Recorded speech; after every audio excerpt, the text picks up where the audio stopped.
ಎಲ್ಲ ಊರ ಜೊತೆ ನಾವು ನೋಡಿದ್ರೆ ಮಂಗಳೂರಲ್ಲಿ ಯಾವಾಗಲೂ ಒಂದು ರೀತಿಯಲ್ಲಿ ವ್ಯತ್ಯಾಸವಾಗಿ ಮಾಡ್ತಾ ಇರ್ತೀವಿ. ಏನಪ್ಪ ವ್ಯತ್ಯಾಸ ಅಂದರೆ, 2-3 ಉದಾಹರಣೆ ನೋಡಿದ್ದೀವಿ ಆಕ್ಸಿಡೆಂಟ್ ಯಾವ ರೀತಿ ಆಗಿದೆ ಅಂತ ಹೇಳಿ. ಬೇರೆ ಕಡೆ ಕೆಲವು ಕಡೆ ಇರ್ಬೋದು, ಬಟ್ ಆದರೆ ನಮ್ಮೂರಲ್ಲಿ ಕೂಡ ಸ್ಪೆಷಲಾಗಿ ಏನೇನು ಇರ್ತದೆ ಅಂದರೆ, ಬೆಳಗ್ಗೆ ಎದ್ದಿದ ತಕ್ಷಣ ಒಂದು 10 ಜನ ಕೇಳ್ತಾರೆ, ಯಾರವನು ಬುದ್ಧಿ ಇಲ್ಲದವನು ಬಂದ್ಬಿಟ್ಟು ರೋಡಲ್ಲೆಲ್ಲ ಗಾಡಿ ನಿಲ್ಲಿಸ್ಬಿಟ್ಟಿದ್ದಾನೆ ಅಂತ ಹೇಳ್ಬಿಟ್ಟು 4 ಫೋಟೋ ತೆಗೆದು ಸೋಷಿಯಲ್ ಮೀಡಿಯಾದಲ್ಲಿ ಅಪ್ಲೋಡ್ ಮಾಡಿ ಒಂದಕ್ಕೆ 5,000 ಲೈಕ್ ಬಂದಮೇಲೆ ನಾನು ಕಿಂಗ್ ತಪ್ಪು ಊರೆಲ್ಲರಿಗೆ ತೋರಿಸಿದ್ದೀನಿ ಅಂತ ಹೇಳ್ತಾರೆ. ಮಧ್ಯಾಹ್ನ ಅಲ್ಲೇ ಹೋಗಿ ನಾವು ನೋಡಿದರೆ ಅವೊಂದೇ ಗಾಡಿ ಅದೇ ನೋ ಪಾರ್ಕಿಂಗ್ ಮೇಲೆ ಅಲ್ಲೇ ನಿಲ್ಸ್ಕೊಂಡು ಕೂತಿರ್ತಾನೆ. This is a problem here. ಆದರೆ ಆಯ್ತಪ್ಪ ಸರಿ ಅಂತ ಹೇಳಿ ಅದನ್ನು ಬಿಡ್ತೀವಿ. ಆ ವಿಡಿಯೋ ನೀವು ನೋಡಿದರೆ, ನಾವು ಸ್ಟ್ಯಾಟಿಸ್ಟಿಕ್ಸ್ ಎಲ್ಲ ಕೂಡ ನೋಡಿದ್ವಿ. ಒಟ್ಟು ಪ್ರತಿ 2 ದಿವಸಕ್ಕೆ ಒಮ್ಮೆ ಒಬ್ಬರು ಸತ್ತೋಗ್ತಾರೆ ಮಂಗಳೂರಲ್ಲಿ ಆಕ್ಸಿಡೆಂಟಲ್ಲಿ. ಟೋಟಲ್ 170 ಜನ ಹೋದ ವರ್ಷ ಸತ್ತೋಗಿದ್ದಾರೆ ಆಕ್ಸಿಡೆಂಟಲ್ಲಿ. ಈ 171ರಲ್ಲಿ 169 ಆಕ್ಸಿಡೆಂಟ್ಸಲ್ಲಿ ಕಾರಣ ಯಾರ ಒಬ್ಬರದ್ದು ನೆಗ್ಲಿಜೆನ್ಸ್. ಇದರ ದುಡ್ಡಿದ್ದವ್ರದ್ದಿರಬೇಕು ಅಥವಾ ವಿಕ್ಟಿಮ್ನಿರಬೇಕು, ಆ ಕಡೆ ಇದ್ದವ್ರದ್ದು ಒಬ್ಬರದ್ದು ನೆಗ್ಲಿಜೆನ್ಸ್ ಇದೆ. ನೀವಲ್ಲಿ ನೋಡಿದಾಗ ನಿಮಗೂ ಗೊತ್ತಾಗ್ತಾ ಇರ್ತದೆ ಅವನ ತಪ್ಪ ಇವನ್ ತಪ್ಪ ಅಂತ ಯೋಚನೆ ಮಾಡ್ಬಿಡ್ತೀವಿ. ಒಂದು 2 ವಿಷಯಗಳಲ್ಲಿ ಮಾತ್ರ ಎಲ್ಲೋ ರೋಡಲ್ಲಿ ಒಂದು ಹೊಂಡ ಇದ್ದಿರುವಂಥದ್ದು, ಅಥವಾ ಸ್ಟೀಪ್ ಎಡ್ಜ್ ಇರ್ತದೆ, ಆ ಎಡ್ಜ್ ಕವರ್ ಆಗಿಲ್ಲ ಅಂತ, ಅದು ಸೋಷಿಯಲ್ ಮೀಡಿಯಾದಲ್ಲಿ ಬರ್ತದೆ. ಅಪ್ಪ ನಿರ್ಲಕ್ಷ್ಯದಿಂದ ಸಾವು, ಸರ್ಕಾರದ ನಿರ್ಲಕ್ಷ್ಯದಿಂದ ಸಾವು. ಆ 169 ಜನ ಸತ್ತೋಗಿದ್ದು ನಿಮ್ಮ ನಿರ್ಲಕ್ಷ್ಯದಿಂದ. ಅದಕ್ಕೆ ಯಾರು ಮಾತಾಡೋದು ಬೇಡ, ನಮಗೆ ಜವಾಬ್ದಾರಿನೂ ಬೇಡ. ನಾವು ಸತ್ತರೂ ನಮಗೇನು ಬೇಕಾಗಿಲ್ಲ. ಇಲ್ಲಿ ಕುಂತವರೆಲ್ಲರಿಗೆ ನಾರ್ಮಲಾಗಿ ಒಂದು ಕ್ವಶನ್ ಕೇಳ್ತೀನಿ. ನಾನು ಮಾತಾಡೋದು ಸ್ವಲ್ಪ ವರ್ಷಾಗಿರ್ತದೆ ಅಂತ ಹೇಳಿ ಎಲ್ಲರೂ ಹೇಳ್ತಾರೆ, ನನಗೂ ಗೊತ್ತಿದೆ, ಬಟ್ ಅದು ಚೇಂಜ್ ಮಾಡ್ಕೊಳ್ಳಿಕ್ಕಾಗಲ್ಲ. ಎಲ್ಲ ಮನೆಗಳು 95% ಆಫ್ ದಿ ಹೌಸಸ್ ಈಗ ಸದ್ಯಕ್ಕಿದ್ದು ಸಿಂಗಲ್ ಎರ್ನಿಂಗ್ ಮೆಂಬರ್ ಇರುವಂಥ ಹೌಸಸ್. ಮನೆಯಲ್ಲಿರುವ ನನ್ನ ಮನೆಯಲ್ಲಿ ಕೂಡ ಒಬ್ಬನೇ ದುಡಿಯೋನಿರ್ತಾನೆ, ಬಾಕಿಯವರೆಲ್ಲರೂ ಕೂಡ ಅವರ ಮೇಲೆ ಆಧಾರಪಟ್ಟಿರ್ತಾರೆ. ಎಲ್ಲ ಒಂದ್ಸಲ ಯೋಚನೆ ಮಾಡಿ, ಇವತ್ತು ನಿಮ್ಮ ತಂದೆ ಮನೆಗೆ ಬರಲ್ಲ, ಎಲ್ಲೋ ಆಕ್ಸಿಡೆಂಟ್ ಆಗಿ ಹೋಗಿದ್ದಾರೆ ಅಂತ ಅಂದ್ಕೊಂಡು ಯೋಚನೆ ಮಾಡಿ ಹೇಗಿರ್ತಾರೆ ಸಿಚುವೇಶನ್. ಅಥವಾ ಇವತ್ತು ನೀವೇ ಮನೆಗೆ ಹೋಗಲ್ಲ, ಯಾರು ಅರ್ನಿಂಗ್ ಮೆಂಬರ್ ಆಗಿರ್ತಾರೆ, ಆ ಸಿಚುವೇಶನ್ ಯೋಚನೆ ಮಾಡಿ. ನಮ್ಮ ಡಾಕ್ಟರ್ ಭಾಳ ಕ್ಲಿಯರಾಗಿ ಎಕ್ಸ್ಪ್ಲೇನ್ ಮಾಡಿದ್ದಾರೆ ಅದರಿಂದ ಏನಾಗ್ತದೆ ಅಂತ ಹೇಳಿ. ಬಟ್ ನಮ್ಮ ಕತೆ ಏನಿದೆ, ಒಂದು ದಿವಸ ಎಮೋಷ್ನಲ್ ಆಗಿ ಫೀಲ್ ಆಗ್ತೀವಿ, ಅಂತ ಫೀಲ್ ಆಗ್ತೀವಿ, 2 ದಿವಸ ಸೋಷಿಯಲ್ ಮೀಡಿಯಾದಲ್ಲಿ ಪೋಸ್ಟ್ ಆಗ್ತೀವಿ, ರೀಲ್ಸ್ ಹಾಕ್ಕೊಳ್ತೀವಿ, ವೈರಲ್ ಆಗ್ತದೆ, ಆಮೇಲೆ ನಮಗೆ ಬೇಡ. ನಾನು ಹೋಗುವಾಗ ಹೈವೇದಲ್ಲಿ ಒಂದು ಬೈಕ್ ಮೇಲೆ ಎಷ್ಟು ಜನ ನಿನ್ನೆ ನೋಡಿದ್ವಿ, 5 ಜನ ಹೋಗ್ತಾಯಿದ್ರು ಒಂದೇ ಬೈಕಲ್ಲಿ. ಈಗ ಹೋಗ್ತಾ ಇರೋವನ್ನ ಇಳಿಸಿದ್ರೆ ಏನಾಗುತ್ತಂದರೆ, ಅವನ ಕೆಳಗಿಂದನೇ 100% ಒಬ್ಬನು ಸಾಯ್ತಾನೆ. ಆಮೇಲೆ ಪೊಲೀಸರ ಮೇಲೆ ಮರ್ಡರ್ ಕೇಸ್, ಇವನಿಂದನೇ ಸತ್ತಿದ್ದಾರೆ ಅಂತ ಹೇಳಿ ಆಗಬೇಕು ಕೇಸ್. ಅದಕ್ಕೆ ಹೆದರ್ಕೊಂಡ್ಬಿಟ್ಟು ಪೊಲೀಸರು ಮಾಡ್ತಾರೆ. ಇತ್ತೀಚೆಗೆ ಒಬ್ಬರು ASI ಮೇಲೆ ಪಾಪ ಆಕ್ಸಿಡೆಂಟ್ ಆಗಿ ಅವ್ನು ಸತ್ತೋಗಿದ್ರೆ, AS ಯಾಕೆ ಅವ್ರ ಗಾಡಿ ನಿಲ್ಸ ಅಂತ ಹೇಳ್ತಾ ಇದ್ದ, ಅವನು ಓವರ್ ಸ್ಪೀಡ್ ಹೆಲ್ಮೆಟ್ ಇಲ್ಲದೆ ಹೋಗ್ತಾ ಇದ್ದ. ಅವನು ಹೋಗಿ ಎಲ್ಲೋ ಗುದ್ದು ಸಹಿತಬಿಟ್ಟಿದ್ದಾನೆ. ಆಕ್ಸಿಡೆಂಟ್ ಕೇಸ್ ಹೋಗಿ ಅವನ ತಪ್ಪಿಂದ ಆಗಿದ್ದ ಆಕ್ಸಿಡೆಂಟ್ಗೆ ಪೊಲೀಸರ ಮೇಲೆ ಮರ್ಡರ್ ಕೇಸ್ ಮಾಡಿಸ್ಬಿಟ್ಟಿದ್ದಾರೆ. ಆಮೇಲೆ ಒಂದು ಡಿಸಿಷನ್ ತೊಗೊಂಡಿದ್ದಾರೆ, ಯಾರು ಎಲ್ಲಿ ಬೇಕಾದ್ರೂ ಹೋಗಲಿ, ಸಾಯಿಲಿ, ನಮಗೆ ಯಾಕಪ್ಪ ದೂರ ಇರಲಿ ಅಂತ ಹೇಳಿ. ಇದೇ ನೀವು ಕಂಟಿನ್ಯೂ ಮಾಡ್ತಾ ಹೋದರೆ 171 250 ಆಗ್ಬೋದು, ಇನ್ನೂ ಜಾಸ್ತಿ ಕೂಡ ಆಗ್ಬೋದು. ನಮ್ಮೂರಲ್ಲಿ ನಾವು ಗಮನಿಸಿದ್ದೀನಿ, ಅನುಭವ ನೋಡೋಣ. ಹೈವೇ ಮೇಲೆ ಈ ರೋಡ್ ಕ್ರಾಸಿಂಗ್ ಹತ್ರ ಭಾಳಷ್ಟು ಆಕ್ಸಿಡೆಂಟ್ಸ್ ಆಗ್ತಾ ಇದ್ದಾವೆ ಅಂತ ಹೇಳಿ ಒಂದು ಫುಟ್ ಓವರ್ ಬ್ರಿಡ್ಜ್ ಕಟ್ತಾರೆ. ನಾನು ಆ ಕಡೆ ಹೋದಾಗೆಲ್ಲ ಮೇಲೆ ನೋಡ್ತಾ ಇರ್ತೀನಿ, ಒಂದು ಸಲ ಆದರೂ ಒಬ್ಬನಾದ್ರ ಮೇಲಿಂದ ಹೋಗ್ತಾನೆ ಅಂತ ಇಲ್ಲ. ನಾವು ಕೆಳಗಡೆ ಹೋಗ್ತೀವಿ, ರೋಡ್ಗೆ ಅಡ್ಡವಾಗಿ ಓದ್ಕೊಂಡು ಹೋಗ್ತೀವಿ, ರಿಸ್ಕ್ ತೊಗೊಂಡು ಹೋಗ್ತೀವಿ. ಯಾರಾದರೂ ಕಾರ್ ಅವನು ಬಿದ್ದಿದ್ರೆ ಕಾರ್ ಅವನು ತಪ್ಪು, ಅವನು ನಿಧಾನವಾಗೇ ಹೋಗ್ತಿರ್ತಾನೆ ಕೆಲವು ಸಲ. ಮಂಗಳೂರಿನಲ್ಲಿ ಮಾತ್ರ ನಮ್ಮ ಟ್ರಾಫಿಕ್ ಪೊಲೀಸರೆಲ್ಲ, ನಾನು ಕೂಡ ಒಂದು ಡಿಸಿಷನ್ ತೊಗೊಂಡಿದ್ದೀವಿ. ಯಾಕೆ ಏನಂತ, ಏನಾದರೂ ಮಾಡಿ ಅವನ ಕಾಲಿ ಹಿಡ್ಕೊಂಡು ಏನಾದರೂ ಮಾಡಿಕೊಂಡು ಈ ಹೈವೇದಲ್ಲಿ ಮೀಡಿಯನ್ ಇದೆ ಅಲ್ಲ, ಮಧ್ಯೆ ಎಲ್ಲ ಕಂಪ್ಲೀಟಾಗಿ ಬ್ಯಾರಿಕೇಡ್ ಮಾಡಿಸ್ಬಿಡೋಣ. 100% ನಮಗೆ, ನಾನು ಹೇಳಿದ್ದೀನಿ, 171 ಜನ ಸತ್ತೋಗಿದ್ದರೆ ಅದರಲ್ಲಿ 68 ಜನ ಪೆಡೆಸ್ಟ್ರಿಯನ್ಸ್ ರೋಡ್ ಕ್ರಾಸ್ ಮಾಡುವಾಗ ಸತ್ತೋಗಿದ್ದಾರೆ. ಕೆಲವ್ರನ್ನ ಹಿಂದ್ಗಡೆಯಿಂದ ಹೊಡೆದಿರ್ಬೋದು, ಕೆಲವ್ರನ್ನ ಫ್ರಂಟಿಂದ ಇರ್ಬೋದು, ಏನು ಬೇಕಾಗಿರ್ಬೋದು. ಇವರೆಲ್ಲರನ್ನು ಕಾಪಾಡಲಿಕ್ಕೆ ಈ ಇಡೀ ರೋಡ್ ಉದ್ದಕ್ಕೆ ಕೂಡ ನಾವು ಬ್ಯಾರಿಕೇಡ್ ಹಾಕ್ಸೋಣ, ರೋಡ್ ಅಡ್ಡ ಕ್ರಾಸ್ ಮಾಡಲಿಕ್ಕೆ ಅವಕಾಶ ಇಲ್ಲದ ಹಾಗೆ ಅಂತ ಹೇಳಿ ಮಾತಾಡ್ತಾ ಇದ್ದೀವಿ. ಇದಕ್ಕೆ ಕಾರಣ ಏನಂದರೆ ನಮಗಿಂತ ನಂಬಿಕೆ. ನೀವು ಏನೇ ಮಾಡಿ ಆಕ್ಸಿಡೆಂಟ್ ಆದಾಗ ಇವರು ಬಂದು ಡೈಲಾಗ್ ಬಿಡ್ತಾರೆ, ಮಾತಾಡ್ತಾರೆ ಬಿಟ್ಟು ಹೈವೇ ಮೇಲೆ ಜೀಬ್ರಾ ಕ್ರಾಸಿಂಗ್ ಇದ್ರಷ್ಟಲ್ಲೇ ರೂಟ್ ಕ್ರಾಸ್ ಮಾಡಬೇಕು, ಇವರು ಮಾಡಲ್ಲ, ರೋಡ್ ಮಧ್ಯದಲ್ಲಿ ಅವ್ರ ಇಷ್ಟಕ್ಕೆ ಎಲ್ಲಿ ಬೇಕಾದ್ರೂ ಮಾಡ್ತಾರಂತ ನಮಗಿದ್ದಂಥ ಒಂದು ನಂಬಿಕೆ ನಿಮ್ಮ ಮೇಲೆ. ಸೊ ಈ ರೀತಿ ಇದ್ದಾಗ ಏನಾಗುತ್ತೆ? ಅದೇ ರೀತಿ ಟೂ ವೀಲರ್ ಆಕ್ಸಿಡೆಂಟ್ಸ್ 170ರಲ್ಲಿ 100 ಆಕ್ಸಿಡೆಂಟ್ಸ್ ಟೂ ವೀಲರ್ ಮೇಲೆ ಆಗಿದ್ದಾರೆ. ಅದರಲ್ಲಿ ಅರ್ಧ ಡಾಕ್ಟರ್ ಹೇಳಿದ್ದಾರೆ ಆಲ್ರೆಡಿ, ಪಿಲಿಯನ್ ಹಿಂದೆ ಕೂತಿದ್ದವರು ಹೆಲ್ಮೆಟ್ ಹಾಕಲಿಲ್ಲ, ಸೆಟ್ಟೋಗಿದ್ದಾರೆ. ಏನಾಗ್ತದೆ ಇವೆಲ್ಲ ಕೂಡ ಯಾವ ರೀತಿ ಆಗ್ತವೆ?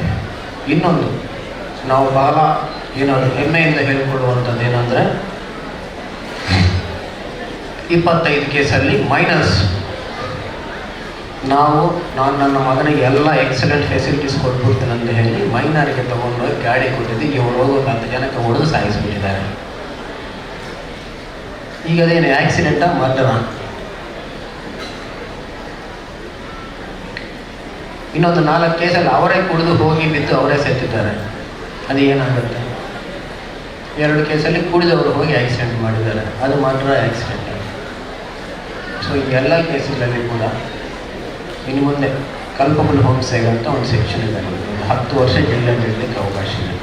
ಸೊ ಅದನ್ನು ಹಾಕಿ ಅಂತ ಒಂದು ಡೆಸಿಷನ್ ತೊಗೊಂಡಿದ್ದೀವಿ. ಬೇರೆ ಅವಕಾಶನೇ ಇಲ್ಲ, ಹೇಳಿದರೆ ಕೇಳೋದಿಲ್ಲ ಅಂತ ನಾನು ಅವ್ರಿಗೆ ಮಾತೆ. ಯಾಕಂದರೆ ಈ ಸ್ಪೀಚ್ ಈಗ ನಾನು ಕೊಡೋದಿಲ್ಲ, ಕಳೆದ 10-20 ವರ್ಷಗಳಿಂದ ನಮಗಿಂತ ದೊಡ್ಡವರು, ಎಷ್ಟೋ ವಿಷನ್ ಇದ್ದಂಥವ್ರು ಎಷ್ಟೋ ಜನ ಹೇಳ್ತಾನೆ ಇದ್ದಾರೆ. ಬಟ್ ನಮ್ಮ ರೆಸ್ಪಾನ್ಸಿಬಿಲಿಟಿ ಕಂಟಿನ್ಯೂ ಆಗ್ತಾನೇ ಇದೆ. ಏನು ಮಾಡಬೇಕಂತ ಇನ್ನು 171 ಜನ ಸೆಟ್ಟೋಗ್ತಾ ಇದ್ದಾರೆ. ಕಳೆದ ವರ್ಷ ಅದಕ್ಕೆ ಮೊದಲು 180 ಜನ ತೀರ್ಕೊಂಡಿದ್ದಾರೆ. ಇವೆಲ್ಲ ಕೂಡ ಏನು? ನೆಕ್ಸ್ಟ್ ಈ 171 ಜನ ಸೆಟ್ಟೋಗಿದ್ರೆ ಯಾರಿಗೂ ಬೇಕಾಗಿಲ್ಲ, ಯಾರು ಎಲ್ಲಿ ಬೇಕಾದ್ರೆ ಸಾಯಲಿ, ಒಬ್ಬನಿಗೆ ಯಾವನೋ ಎಲ್ಲೋ ಕೊಲೆ ಮಾಡಿರ್ತಾನೆ ರೌಡಿ ಶೀಟರ್, ಬಾ ಸಿಕ್ತು ಡೆಡ್ ಬಾಡಿ ಮಾಡಿ ಮಜಾ, ಇದು ಸಾಕು ನಮಗೆ. ಈ 171 ಜನರ ಬಗ್ಗೆ ಯಾರಿಗೂ ಕೂಡ ಕಾಳಜಿ ಇಲ್ಲ, ನಮಗೇನು ಬೇಕಾಗಿಲ್ಲ. ಅದರ ಬಗ್ಗೆ ನಾವೇನು ಮಾಡ್ತಾ ಇದ್ದೀವಿ, ಜನರು ಕೇರ್ಫುಲ್ ಆಗಿರಲಿಕ್ಕೆ ಏನು ಮಾಡ್ತಾ ಇದ್ದೀವಿ, ಜನಕ್ಕೆ ಏನು ಹೇಳ್ತಾ ಇದ್ದೀವಿ, ಏನಿಲ್ಲ. ನಮ್ಮ ಒಟ್ಟಿಗೆ ಇದ್ದವನಿಗೆ ರೆಸ್ಪಾನ್ಸಿಬಲ್ ಆಗಿರೋವಂಥದ್ದು ಹೇಳೋದಿಲ್ಲ.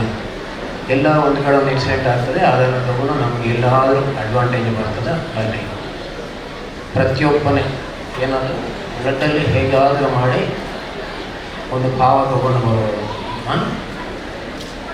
ಈ ವಯಸ್ಸಿಂದಲೇ ಬರ್ತದೆ. ಇನ್ನೊಂದು ಸೂಪರ್ ಏನಂದರೆ, ಮೊನ್ನೆ ಯಾರೋ ಫೋನ್ ಮಾಡಿದ್ದಾರೆ, ಆಕ್ಸಿಡೆಂಟ್ ಆಗಿದೆ. ಆಗಿಲ್ಲಪ್ಪ, ಬರ್ತಾರೆ ಪೊಲೀಸರು. ಹಿಂದೂ ಮುಸ್ಲಿಂ ಹೊಡೆದಿದ್ದಾನೆ ಬೈಕಲ್ಲಿ, ಅಥವಾ ಮುಸ್ಲಿಂ ಹಿಂದೂ ಹೊಡೆದಿದ್ದಾನೆ, ಕಮ್ಯುನಲ್ ಆಗ್ತಾ ಇದೆ, ಜನ ಎಲ್ಲ ಸೇರಿದ್ದಾರೆ. ನಾನು ಹೇಳಿದೆ, ಯಾರೋ ಇಬ್ಬರು ಕೇರ್ಲೆಸ್ ಆಗಿ ಗಾಡಿ ಓಡಿಸ್ತಾ ಇದ್ದಾಗ ಇಬ್ಬರು ಉದ್ಕೊಂಡು ಸೆಟ್ಟು ಬಿದ್ದು ಸತ್ತರೆ ಅಲ್ಲಿ ಕಮ್ಯುನಲ್ ಆಗ್ತಾ ಇದೆ, ಜನ ಸೇರ್ತಿದ್ದಾರೆ. ನೀವು ಬೇಗ ಮನ ಕಳಿಸ್ಬೇಕು, ಅದನ್ನು ನಿಭಾಯಿಸಬೇಕು. ನಾನು ಎಲ್ಲರೂ ಕ್ಲಿಯರಾಗಿ ಹೇಳಿದ್ದೇನೆ, ಯಾವ ಪ್ರೆಜರಲ್ಲಿ ಕೂಡ ನೀವು ಕೆಲಸ ಮಾಡೋಕ್ಕೆ ಹೋಗಬೇಡ. ಒಂದು 50 ಜನ ಆ ಕಡೆ ಈ ಕಡೆ ಬಂದು ಕೊಡ್ಕೊಳ್ಳಿ, ನೋಡೋಣ, ಆಮೇಲೆ ಪೊಲೀಸ್ ಏನಂತ ನಾವು ಕೂಡ ತೋರಿಸೋಣ. ಆಕ್ಸಿಡೆಂಟ್ ಕೇಸು ಕಮ್ಯುನಲ್ ಆಗಿ ಮಾಡೋದು ಬೇಕಾಗಿಲ್ಲ. ಆಗಿ ಜನ ಸೇರಿದರೆ ಅದೇನು ಮಾಡಬೇಕು ನಮಗೆ ಗೊತ್ತಿದೆ, ಯಾವ ರೀತಿ ಮಾಡಬೇಕು.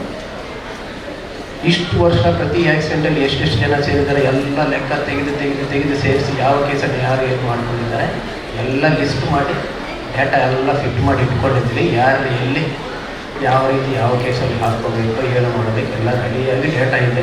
ತಪ್ಪಾಗಿದ್ದರೆ ಯಾವ ರೀತಿ ಸರಿ ಮಾಡಬೇಕು ಅಂತೇಳಿ ಎಲ್ಲ ಕರೆಕ್ಟ್ ಇದೆ. ನಾವು ಓಡಿ ಹೋಗಿ ಎಲ್ಲಿ ನಿಲ್ಲಿಸೋದು? ಆಕ್ಸಿಡೆಂಟ್ ಆದರೆ ಜನ ಸೇರಿಕೊಂಡು ಗೊತ್ತಾಗುತ್ತೆ, ನೋಡ್ಕೊಳ್ಳಿ. ಆಮೇಲೆ ಪೊಲೀಸ್ ಏನಂತ ಪೊಲೀಸರು ಬರ್ತಾರೆ. ಆದರೆ ನಿಮ್ಮೆಲ್ಲರ ಕೈಯಲ್ಲಿ ಕೂಡ ಒಂದಿದೆ, ಈ ಎಲ್ಲ ನಮಗೇನಿದೆ ಈ ಕಷ್ಟ ನಿಷ್ಠೂರ ಎಲ್ಲ ಕಡಿಮೆ ಮಾಡಲಿಕ್ಕೆ ನಾವೆಲ್ಲರೂ ಕೂಡ ಟ್ರಾಫಿಕ್ ರೂಲ್ಸ್ ಕರೆಕ್ಟಾಗಿ ಫಾಲೋ ಮಾಡಿಕೊಂಡು ಆಕ್ಸಿಡೆಂಟ್ಸೇ ಆಗಿಲ್ಲ ಅಂದರೆ ಒಂದು ರೀತಿಯಾದಂಥ ನ್ಯೂಸ್ ಹೆಚ್ಚಿ ಊರಿಗೆ ಇದ್ದಿತ್ತಂತೆ. ಜನ ಆ ರೀತಿ ಸೇರಲಿಕ್ಕೆ ಅವಕಾಶನೇ ಇರೋದಿಲ್ಲ, ನಮಗೂ ಕೆಲಸ ಇರೋಲ್ಲ. ಆಮೇಲೆ ಯಾರೋ ಒಬ್ಬರು ಇಲ್ಲಿ ಗಲಾಟೆ ಆಗ್ತಾಯಿದೆ ಅಂತ ಫೋನ್ ಮಾಡೋ ಅವಶ್ಯಕತೆ ಇರೋದಿಲ್ಲ. ಜನ ಕೂಡ ಖುಷಿಯಾಗಿರ್ತಾರೆ. ಮನೆಯಿಂದ ಬಿಟ್ಟಂಥ ತಂದೆ, ದುಡಿಯುವಂಥ ಮಗನು, ಯಾರ್ಯಾರು ಹೋಗಿರ್ತಾರೆ ಅವರೆಲ್ಲ ಯಾವ ರೀತಿ ಮನೆಯಿಂದ ಬಿಟ್ಟಿದ್ದಾರೆ ಅದೇ ರೀತಿಯಲ್ಲಿ ವಾಪಸ್ ಬಂದರೆ ಎಲ್ಲ ಖುಷಿಯಾಗಿರ್ತಾರೆ, ಎಲ್ಲ ಫ್ಯಾಮಿಲೀಸ್ ಖಾಲಿ ಇರ್ತಾರೆ. ಒಂದು ಆಕ್ಸಿಡೆಂಟ್ ಆಗಿದೆ ಅನ್ನೋ ಕಾರಣಕ್ಕೆ ಒಂದು ಟೋಟಲ್ ಫ್ಯಾಮಿಲಿ ಕೂಡ ರೋಡಿಗೆ ಬಂದು ನಾನು ಸೆತ್ತೋಗಿದ್ದರೆ ಅಟ್ಲೀಸ್ಟ್ ಉಳಿದವ್ರು ಹೇಗಿರಬೇಕಂತ ಇರ್ತಾರೆ. ಅವನು ಸೆತ್ತೆಲ್ಲ ಪೇಷಂಟ್ ಆಗಿದ್ದಾನಂದರೆ ಇವರೆಲ್ಲ ಕಷ್ಟಪಟ್ಟು ಅವನಿಗೇನಾದ್ರು ಮಾಡಬೇಕಾಗ್ತದೆ, ಟ್ರೀಟ್ಮೆಂಟಿಗಾಗಿ ಖರ್ಚು ಮಾಡಬೇಕು, ಎಲ್ಲ ಮಾಡ್ಕೋಬೇಕು, ಅದೇ ಪರಿಸ್ಥಿತಿ ಮಾಡ್ತಾರೆ. ಈ ರೀತಿ ಆಗಬಾರ್ದಂದರೆ ಈ ಜವಾಬ್ದಾರಿ ಪೊಲೀಸರಲ್ಲಿ ಪ್ರತಿಯೊಬ್ಬರ ಪರ್ಸ್ನಲ್ ರೆಸ್ಪಾನ್ಸಿಬಿಲಿಟಿ ಆಗುತ್ತೆ. ನಾನು ಯಾವುದೇ ಗಾಡಿ ಓಡಿಸ್ತಾ ಇರುವಾಗ ನಾನು ಜಾಗೃತಿಯಾಗಿ ಓಡಿಸಬೇಕು. ಆ ಕಡೆ ಇದ್ದವನು ತಪ್ಪು ಮಾಡಿದ್ರು ಕೂಡ ನನಗೇನು ಆಗುವುದಿಲ್ಲ, ನಾನು ಜಾಗೃತಿಯಾಗಿ ಓಡಿಸ್ತೀನಿ ಅನ್ನುವಂಥ ಒಂದು ಫೀಲಿಂಗ್.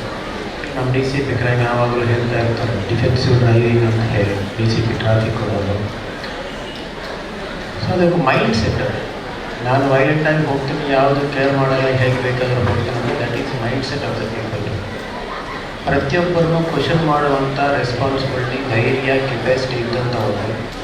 ಯಾಕೆ ನಮ್ಮನ್ನು ನಾವು ಕ್ವಶನ್ ಮಾಡಿಕೊಂಡು ನಾವು ರೆಸ್ಪಾನ್ಸಿಬಲ್ ಆಗಿ ಫಸ್ಟ್ ನಮ್ಮ ಡ್ಯೂಟೀಸ್ ಏನು ಅನ್ನುವಂಥದ್ದು ನೋಡೋದಿಲ್ಲ. ಈ ಒಂದೇ ಯೋಚನೆ ಪ್ರತಿಯೊಬ್ಬರಿಗೆ ನೋಡಿದೆ. ನಮ್ಮ ಊರಲ್ಲಿ ಯಾವ ಸಮಸ್ಯೆನೂ ಇಲ್ಲ, ಆಕ್ಸಿಡೆಂಟೇ ಅಲ್ಲ, ಬೇರೆ ಯಾವ ಪ್ರಾಬ್ಲಮ್ ಕೂಡ ನೋಡಿಲ್ಲ. ಒಂದು ದಿವಸ ನಾವು ಆ ದಿವಸಕ್ಕಾಗಿ ಕಾಯ್ತಾ ಇರ್ತೀವಿ. ಯಾವ ದಿವಸ ಪ್ರತಿಯೊಬ್ಬರು ಕೂಡ ಬೇರೆಯವ್ರ ಮೇಲೆ ನೀನು ಅದಿಲ್ಲ, ನಿನ್ನ ಅದು ಸರಿ ಇಲ್ಲ, ಇದು ಸರಿ ಇಲ್ಲ ಅಂತ ಹೇಳೋದಕ್ಕೆ ಮೊದಲು ನಾನು ಎಲ್ಲ ಕಾನೂನುಗಳನ್ನು, ಎಲ್ಲ ರೂಲ್ಸನ್ನು ಕರೆಕ್ಟಾಗಿ ಫಾಲೋ ಮಾಡ್ತಾ ಇದ್ದೀನ ಇಲ್ವಾ ಅನ್ನುವಂಥದ್ದು ನೋಡಿಕೊಳ್ಳೋದು. ಅವರಿಗೆ ಪರ್ಸನಲಾಗಿ ಅವರು ನೆಕ್ಸ್ಟ್ ಅವ್ರ ಫ್ರೆಂಡ್ಸ್, ಅವ್ರ ಫ್ಯಾಮಿಲೀಸ್ಗೆ ಅದನ್ನೇ ಹೇಳ್ಕೊಂಡು ಹೋಗುವಂಥದ್ದು. ಸುತ್ತಮುತ್ತ ಇದು ಸಮಾಜದಲ್ಲಿದ್ದಂಥವ್ರು ಎಲ್ಲರಿಗೂ ಕೂಡ ಈ ವಿಷಯಗಳು ಗೊತ್ತಾಗಿ ಪ್ರತಿಯೊಬ್ಬರು ಕೂಡ ಪರ್ಸನಲ್ ಆಗಿ ಸೋಷಿಯಲಿ ರೆಸ್ಪಾನ್ಸಿಬಲ್ ಬಿಹೇವಿಯರ್ ಇಟ್ಕೊಂಡು ಕಾನೂನುಗಳೆಲ್ಲ ಕೂಡ ಫಾಲೋ ಮಾಡ್ತಾ ಹೋದರೆ ಪ್ರತಿಯೊಬ್ಬರು ಕೂಡ ಧೈರ್ಯವಾಗಿರಬಹುದು. ಇವತ್ತು ನಮ್ಮ ಮನೆಯಿಂದ ಇವರು ಹೊರಗಡೆ ಹೋಗಿದ್ದಾರೆ, ಅದೇ ರೀತಿಯಲ್ಲಿ ಧೈರ್ಯವಾಗಿ ವಾಪಸ್ ಬರ್ತಾರಂತ ಒಂದು ಧೈರ್ಯದಿಂದ ಇರಬಹುದು. ಇವರು ಯಾವುದೇ ಕೇರ್ಲೆಸ್ ಆಗಿ ಡ್ರೈವಿಂಗ್ ಮಾಡೋದಿಲ್ಲ ಅಥವಾ ಸಿಕ್ಕಾಕೊಳ್ಳೋದಿಲ್ಲ. ನಮ್ಮ ಊರಿನವರೆಲ್ಲರೂ ಕೂಡ ಕೇರ್ಫುಲ್ಲಾಗಿ ಡ್ರೈವಿಂಗ್ ಮಾಡ್ತಾರೆ, ಎಲ್ಲ ಟ್ರಾಫಿಕ್ ರೂಲ್ಸ್ ಫಾಲೋ ಮಾಡ್ತಾರೆ ಅನ್ನುವಂಥದ್ದು. ಈ ರೀತಿ ಇದ್ದರೆ ಒಂದು ಮಸ್ತ್. ನಮ್ಮೂರಲ್ಲಿ ಇನ್ನೊಂದು ಏನು ಮಾಡ್ತೀವಿ, ಯಾರು ಹೆಲ್ಮೆಟ್ ಹಾಕದೆ ರೋಡಲ್ಲಿ ಗಾಡಿ ಓಡಿಸ್ತಾ ಇರ್ತಾರೆ ಅವರನ್ನು ಕರೆದು ಅವ್ರಿಗೆ ಹೆಲ್ಮೆಟ್ ಡೊನೇಟ್ ಮಾಡ್ತೀವಿ ನಾವು.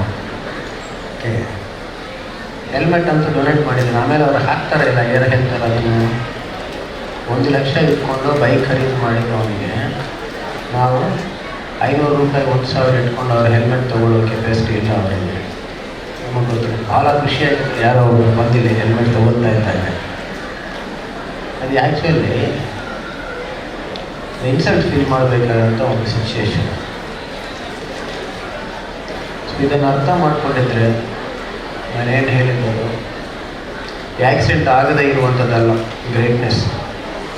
ಈಗ ಇಲ್ಲಿ ಸದ್ಯಕ್ಕೆ ಅಚೀವ್ಮೆಂಟ್ ಏನಾಗಿದೆ, ಮನೆಯಿಂದ ಹೊರಗೆ ಹೋಗಿದ್ದವನು ಯಾವುದೇ ಆ್ಯಕ್ಸಿಡೆಂಟಲ್ಲಿ ಕೈಕಾಲು ಮುಡ್ಕೊಳ್ಳದೆ ಹೆಲ್ದಿಯಾಗಿ ವಾಪಸ್ ಬರುವಂಥದ್ದೇ ಒಂದು ಅಚೀವ್ಮೆಂಟ್ ಆಗುವಂಥ ಪರಿಸ್ಥಿತಿ ಬರ್ತದೆ. Just because everybody is reckless about the rules. ಯಾವ ರೂಲ್ಸ್ ಅಂತ ನಿಮ್ಮೆಲ್ಲರಿಗೂ ಆಲ್ರೆಡಿ ಗೊತ್ತಿದೆ, ಹೇಳಿದ್ದಾರೆ. ಎಲ್ಲರೂ ಅವರವರ ಜವಾಬ್ದಾರಿಯನ್ನು ಜಾಗೃತಿಯಾಗಿ ನಿಭಾಯಿಸಿಕೊಳ್ಳಿ. ನೀವೆಲ್ಲ ನಿಮ್ಮ ಜವಾಬ್ದಾರಿ ಜಾಗೃತಿಯಾಗಿ ನಿಭಾಯಿಸಿದರೆ, ಒಂದು ನಿಮ್ಮ ಮನೆಯಲ್ಲಿ ಯಾವುದೇ ಸಮಸ್ಯೆ ಇಲ್ಲ, ಖುಷಿಯಾಗಿದ್ದರೆ. ಎರಡನೇದು, ನಮಗೆ ಕೆಲಸ ಕಡಿಮೆ ಇರ್ತದೆ. ದಯವಿಟ್ಟು ನಮ್ಮ ಕೆಲಸ ಕಡಿಮೆ ಮಾಡಿ. Thank you.